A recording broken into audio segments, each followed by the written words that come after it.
Hey everyone, Mike here from Minnesota Shooting Sports, and we're back out here at my favorite 50-yard bench. And as I promised, I brought the 414 Armory back out. Quick recap, but if you want to learn more about the 414, I will link the video into the end of this, and you can watch my first video ever that I did on this rifle. Real quick rundown, 1910 to 1932, major highlight of it is it is believed that at some point in time the U.S. Olympic team used this as their small bore rifle, possibly in Belgium in 1920. This one is chambered in 22 short, and it is absolutely gorgeous, bone stock. Out of all of my Stevens, this one's case hardening is the most beautiful, it's got some patina on it that I'd like to clean up, but I don't want to ruin it. It's a gorgeous rifle, and I've had people like, don't you wish it was, in 22 long rifle? Actually, no, I don't. The reason it's in such great condition is because it is a 22 short, and it just didn't get shot as much. But anyway, what we're going to do today is I've got a bunch of vintage 22 short ammunition out here on the table, and I got 9 paper plates up on some backer boards 50 yards away. Technically 52 at this yard, or at this range, 50 yards away, and they each have a 3-inch shoot and see spotter in it. Now, this rifle has got a beaded German silver front sight blade with a I want to say it's a Lyman 47 side adjustable for elevation and windage peep sight, and I can just make out the bead on this as being smaller than that 3-inch paster down there. So we're going to see what we can do shooting some different ammunition. But before we do that, I want to talk about a couple of different things here that I'm not going to shoot like at these paper plates, but I'm going to pop a couple off, which are BB caps, which not CB caps, clean bore BB caps. Teeny tiny little things. Now the BB caps, or this Remington gallery lead, was used in gallery guns, when I was a kid, and I'd be on the family farm down in Pipestone, southwestern Minnesota, and we'd visit some relatives, or we'd make a run to Sioux Falls, South Dakota. There was an indoor gallery that had bumper cars and stuff, and they had 22 rifles that you would shoot at steel plates for the prizes that were pump action, and they used this gallery ammunition, which is a very soft lead ammunition that would cycle through gallery guns, and it was soft, so it was splatter lead is essentially what it was. So I'm going to pop one of these off. And I've got the chronograph out here, and I'm going to just put it onto a backer board. Actually, I've got a completely separate paper plate off to the other side. I'll actually aim at that, but I'll bet this stuff is probably only traveling at 500-ish feet per second, and I did set the chronograph for 29 grain ammunition, which most of this should be. So, but listen for it. It's going to probably be really quiet.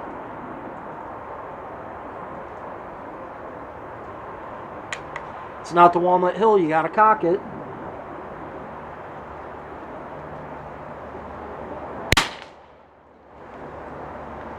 Surprising, 969 feet per second. I wonder if that actually contacted the paper plate. And it did. Look at that. Because that was a fresh spotter on that paper plate, so you know what, we'll stay over there just in case. And now we're going to shoot a couple of these little BB caps, and just for a comparison, hopefully, and I'll put it over here, BB cap, gallery ammunition, so you can see the size difference there. Let's pop one of these little BB caps in here.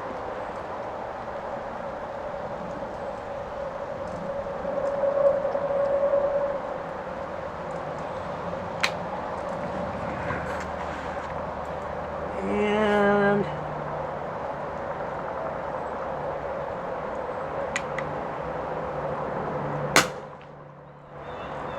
788 feet per second. And because that's so tiny, I'm just verifying that I do have a clear bore. You know, when you shoot some of that stuff that's traveling so slow that you don't hardly hear anything, you want to make sure that the projectile made it all the way out, especially when it's going out a 26-inch barrel like this. So I just thought it'd be interesting to share that. But now that we're done with that, let's go ahead and shoot some Remington clean bore. And again, this is going to be the post 1934 clean bore because of the DuPont, and the dog bone has disappeared on this one. So shoot, oops, I didn't want to rip that box open like that.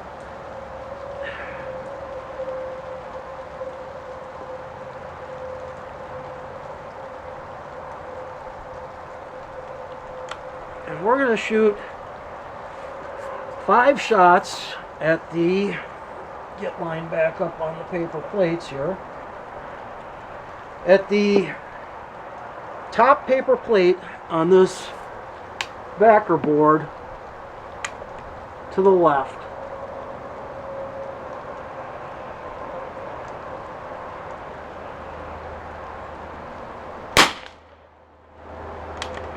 .970 feet per second, and you can see it is at 6 o'clock on the white paper plate. I am going to hold the same spot and not adjust for it. I just want to see how it groups.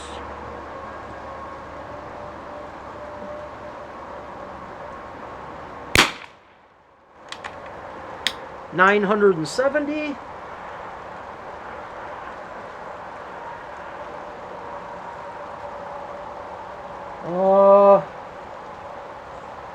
I don't see anything.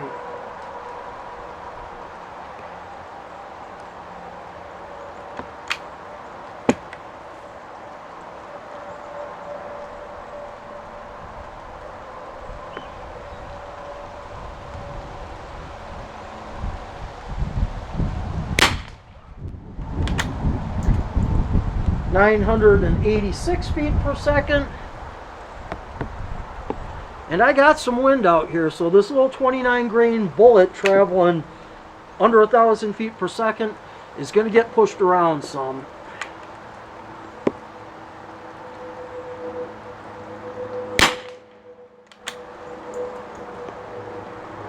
.972.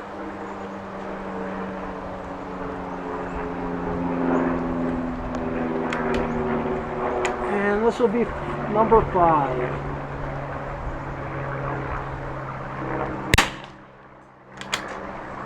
.925. So that's the oldest 22 out here. We're going to go to another clean bore that is in the red and green box. Now this says that it is high speed clean bore, and in addition to it saying high speed, the projectile is in a nickel case here again. So and that's just like what the red and green box of 22 long rifle that was high speed was also in a nickel case. So this should be traveling or be supersonic, I would think. We will shoot the target below that to the right, so we will alternate zigzag up and down the target.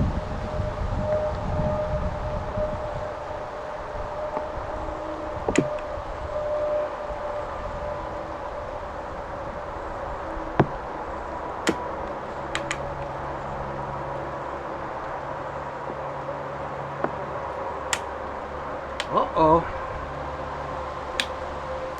Good strike.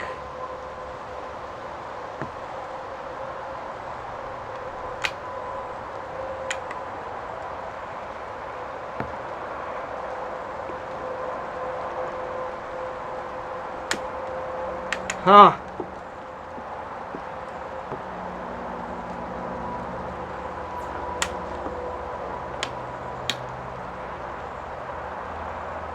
Yeah, and I am getting really good strikes on that primer, so hopefully that's picking up on it. You can see it. So we'll try one more of these.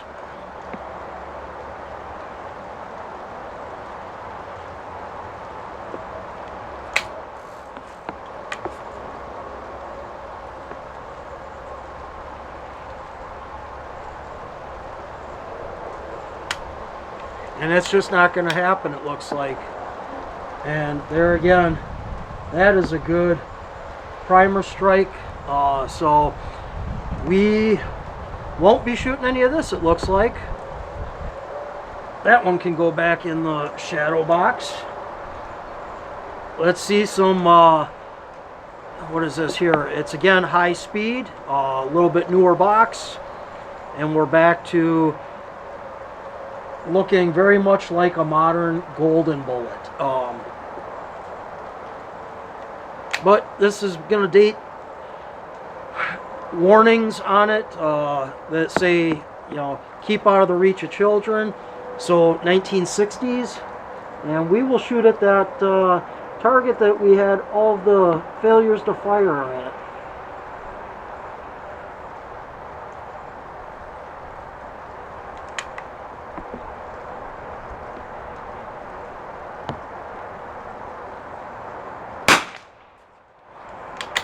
.925, and we're down at 6 o'clock on that paper plate.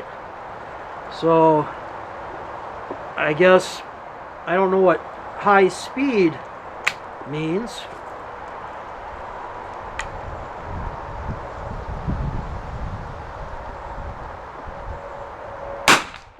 That sounded quicker. 1067, and we're down at 5 o'clock just off the 3-inch shoot and see.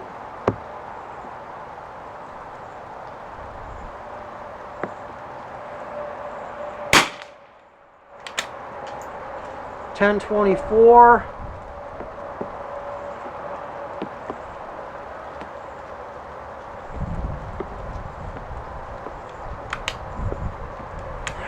Right in about the same spot.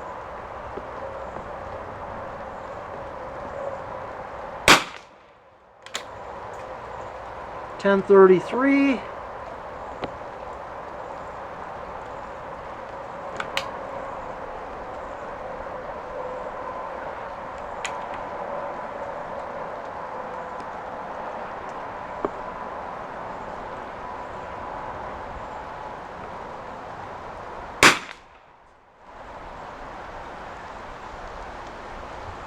So that's 5, 1042.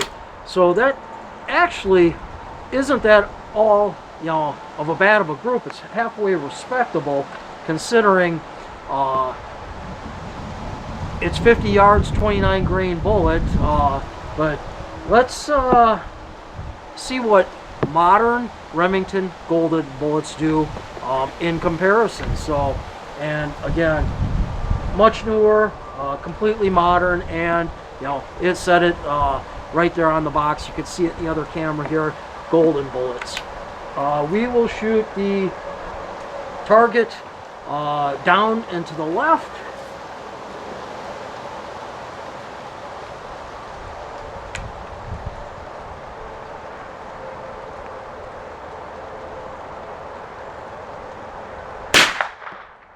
Now that's supersonic. 1175. And where'd we hit?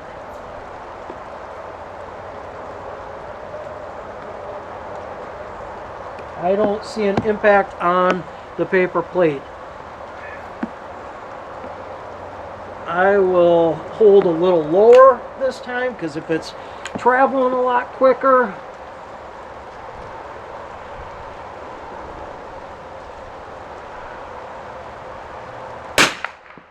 That didn't sound as fast, so 1175.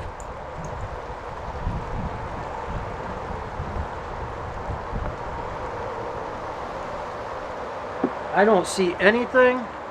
I'm going to hold on the paper plate below it and see what happens here.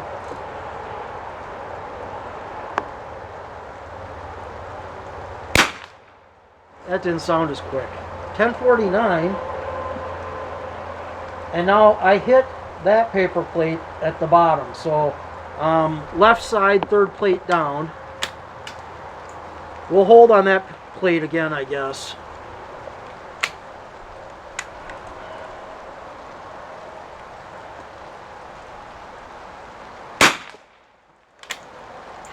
.1044. All right, we center punched it that time. Could have been the wind out there took those first few bullets away from me.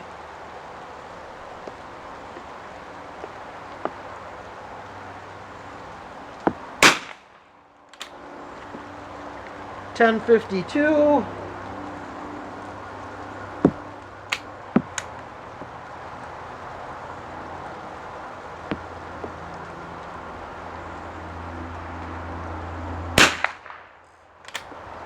.1116.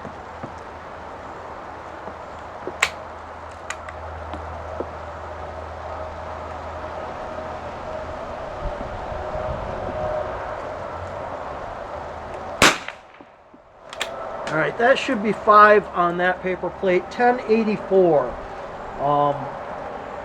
And it's only 3 shots that you can see on that plate, so it's kind of all over the place.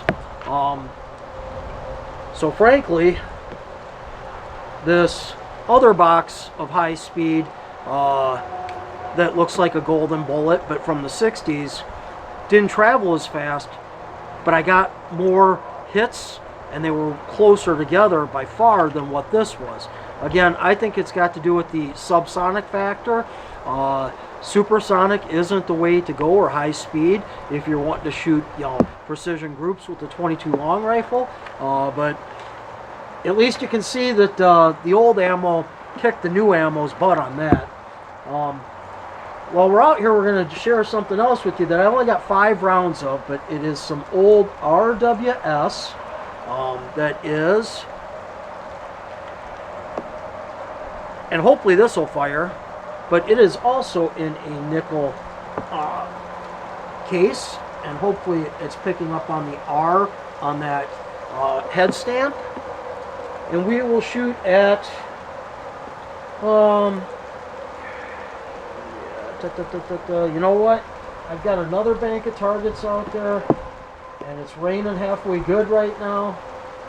So we will shoot at the upper right-hand target with the RWS from way back when.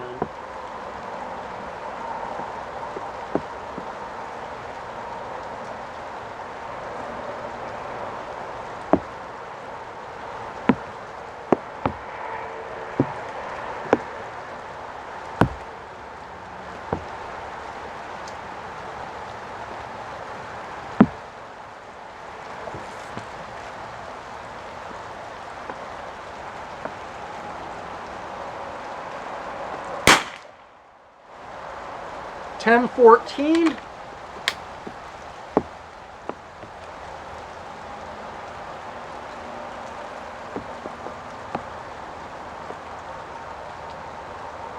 And I hit the paper plate out at about 5 o'clock, a good 3 inches, 2.5 inches from the paster. Same hold.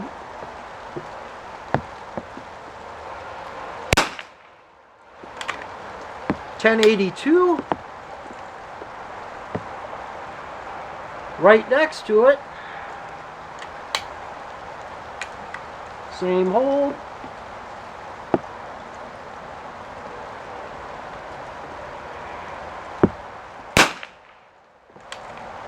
.1082. Very consistent muzzle velocities on this. And I don't see a third hole on that paper plate though.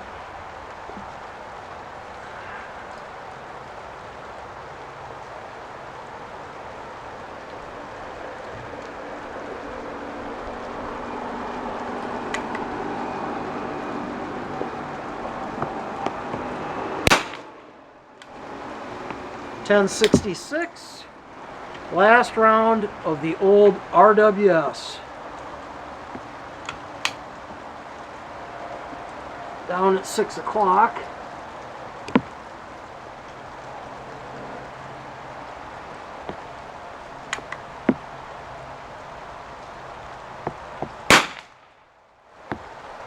And 1032.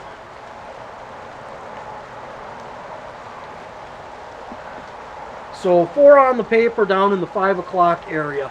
I'm going to show you all something here too. The Walnut Hill, you know, as you cock it, the hammer stays back, but you can double action the other Ideal or Model 44, which is the Ideal family of rifles. You can squeeze the trigger and it will act as a double action. So you can manipulate it, force it to fire if it doesn't cock. At least this 414 does. So, all right, we're gonna try some Elely. Again, no idea where this came from. Something that came in through my work, but it is some old Elely or older Elely CB caps. It says on the bottom of the box there. Make sure you can pick up on that. And it is stamped with the E for Elely. We will shoot the target to the left on the top.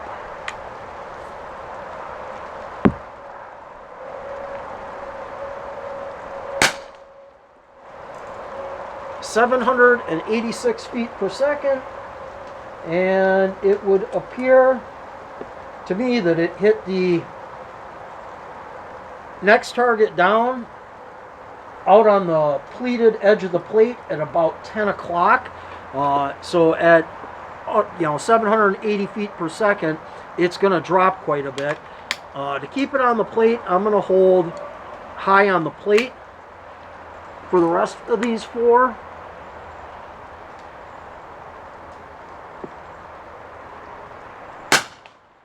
So I'm holding 12 o'clock on the plate right now. 786 again.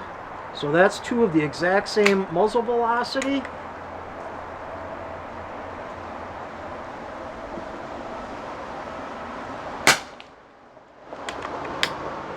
.785.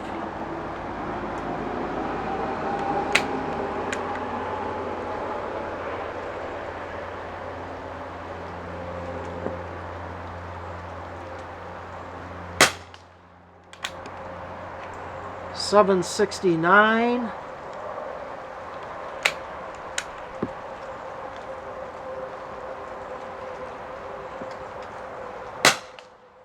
What is that? 4 or 5 on there now. So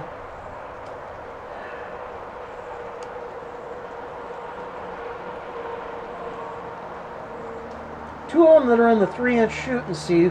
One down at 5 o'clock on the plate, one at 10 o'clock on the plate below that. So I must have only shot 4, so we'll shoot 1 more.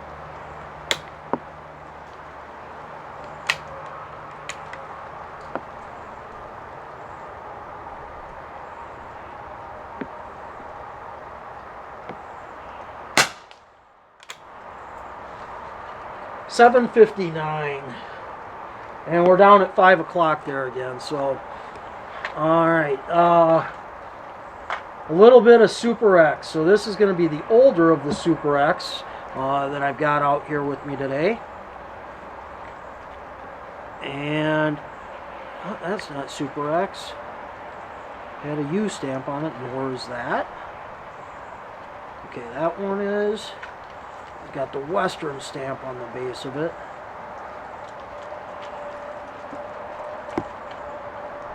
A lot of the times when people bring this stuff in, I don't even look inside the box. And this one has got a hodgepodge of some UMC stamped stuff in it, as well as the Western Super X that's in it. But just to show it there, this is in fact stamped with the Western stamp, and what it looks like it's in this box.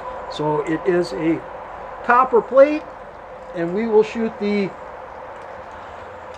third target down on this bank of targets.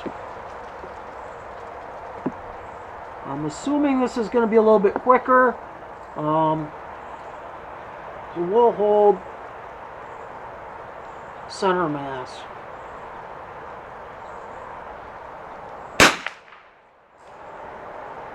$10.98, and we are off at 2-3 o'clock. So we'll just hold the same spot.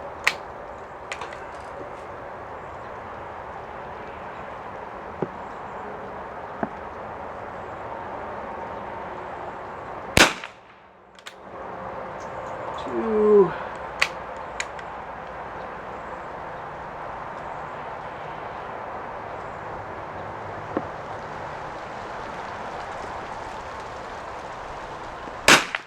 Three.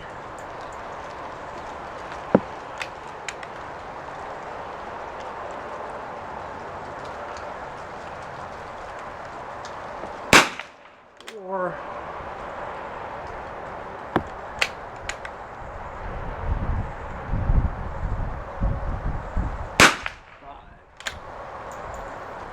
And the last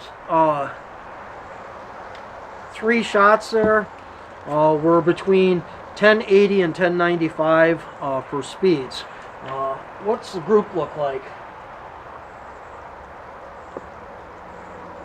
So I surrounded that 3-inch spotter with some quotation marks at the 10 o'clock and 2 o'clock position. Again, the wind's probably blowing stuff all over the place here on me right now. And we got one more box of some Super X out here.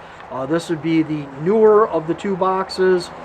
It is, in fact, all stamped Western in there. And let's see what this does on the final target.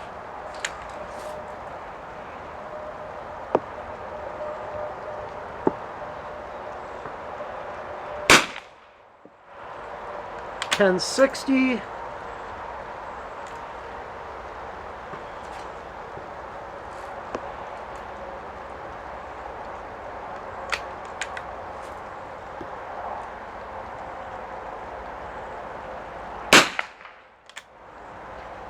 $11.02.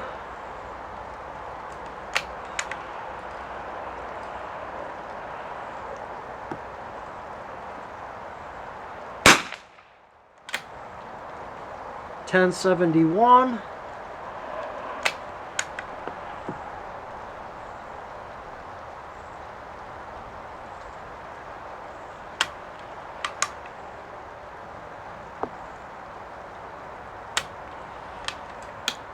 Dud.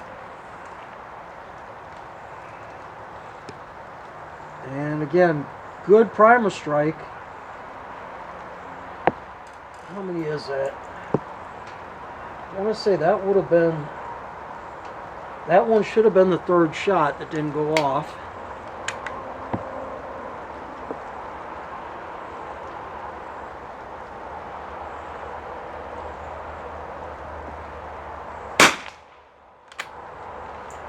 $10.50. So this would be 4.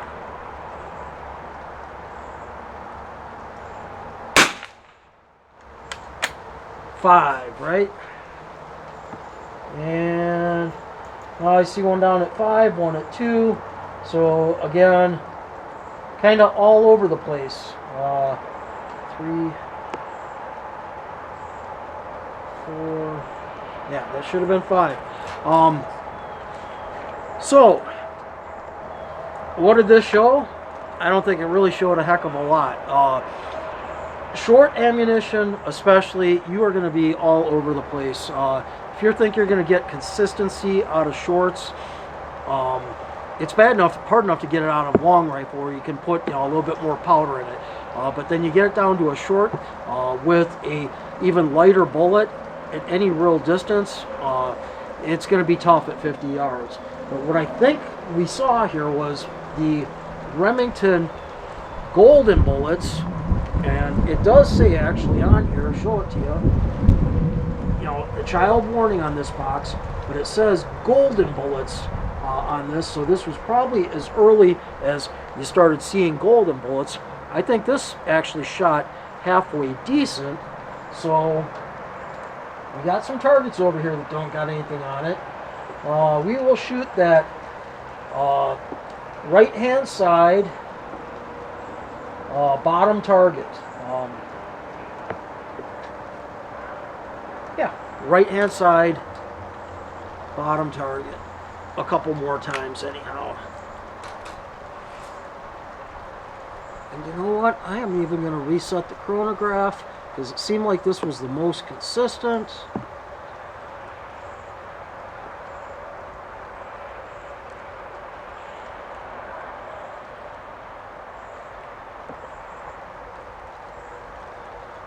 All right.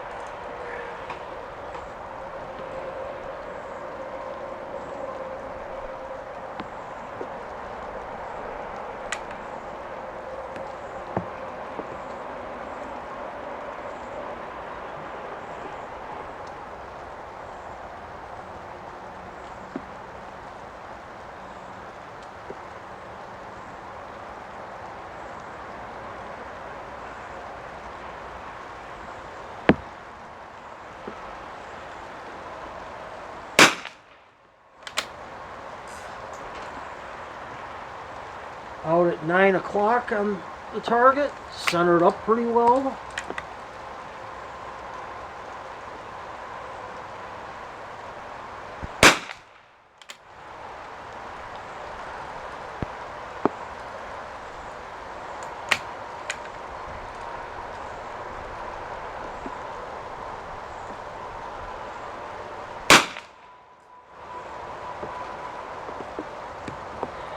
Well, maybe not. That's 3 of them that are stretching the length of that 9-inch, or the diameter of that 9-inch plate from like 5 o'clock to 10 o'clock right now. So,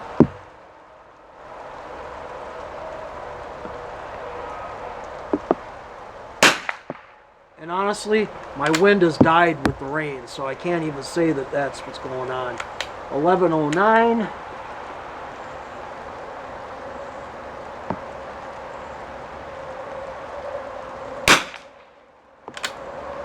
1063, average 1070, 19.8 standard deviation. So I guess what I was saying earlier is really where I should have probably left this video, which is that you're just not going to have consistency with shorts. They're a lot of fun though, and again, I don't regret buying this rifle whatsoever. It's one of my favorite rifles to bring out and shoot. You just got to realize that the rifle has some limitations based around what the ammo does. But you know what? This video is going on for 30 minutes already now, and if you've stuck with me this long, you'll stick around a little bit longer as well. I had a really interesting discussion when I was out here the other day shooting the video with the vintage ammo and the 22 long rifle. A couple of guys that were out here were watching what I was doing, and when I finished up with it, they came over and were talking to me, and I was kind of explaining to them, what I was doing, and we got into a rabbit hole conversation about, why did we used to make good ammo in the United States and we don't any longer, and I think I can nail it down to pretty much one thing, and that is that the World War II or not baby boomers, the World War II GIs that came back from World War II, they formed clubs like this with the American Legion, VFW clubs. Gun clubs were common across, America, rural American stuff. It was something that the guys found camaraderie in doing after the war, in going out and competitively shooting with their buddies, which is why if you ever come across in like pawn shops or something, these old vintage shooting medals. This one here is Department of Wisconsin, American Legion, Victory Convention Racine, 200 yards, 1946.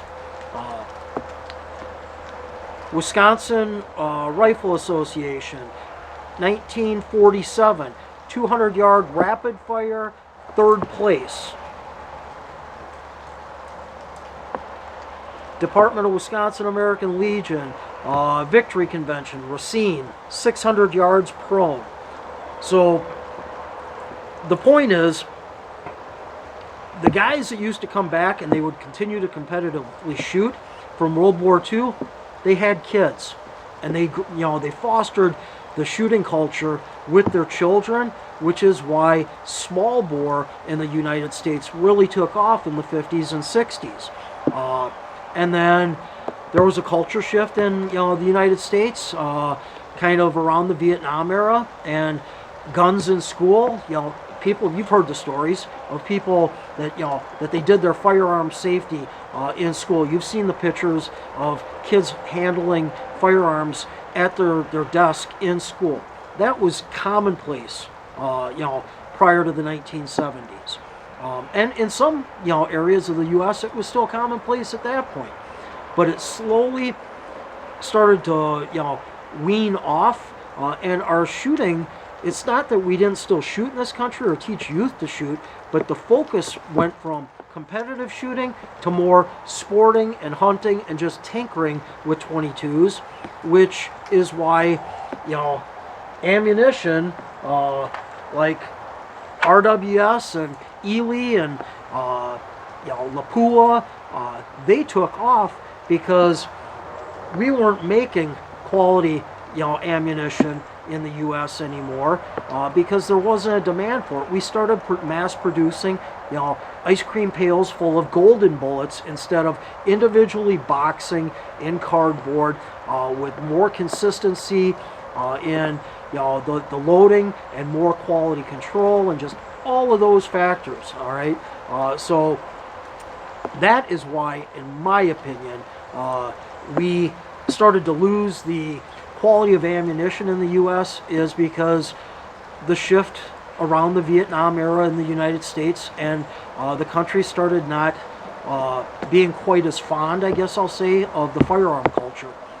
And because of that, competitive shooting wasn't as big, and if it would have stayed as big like it did in Europe, we'd still be making kick-ass ammunition in the U.S., in my opinion. But we don't. And why do the Europeans? Well, because the same thing happens, or was true with the GIs that returned home in that part of the world. The difference there is, owning a centerfire rifle or a high-power rifle in a lot of those countries is unheard of. They don't want you to have them. But small bore and 22s, the countries have no problem with it. They don't look at it or view it as a threat in the country. So that's why small bore continued to stay and remain to be extremely popular all over Europe, and why it does today, and why the Europeans outpaced us in the manufacture of firearms for 22 rimfire caliber firearms and ammunition starting in the late 60s, early 70s. Far outpaced us. But that's just my opinion. If you think any different or otherwise, or if I'm wrong on something, please educate me and let me know. Make a comment down below. Again, I know it's a long one. We're up to 40 minutes on this probably now, but if you found it enjoyable, make a comment. If you haven't already, subscribe. Give me a like. And as always, I look forward to seeing you at the range.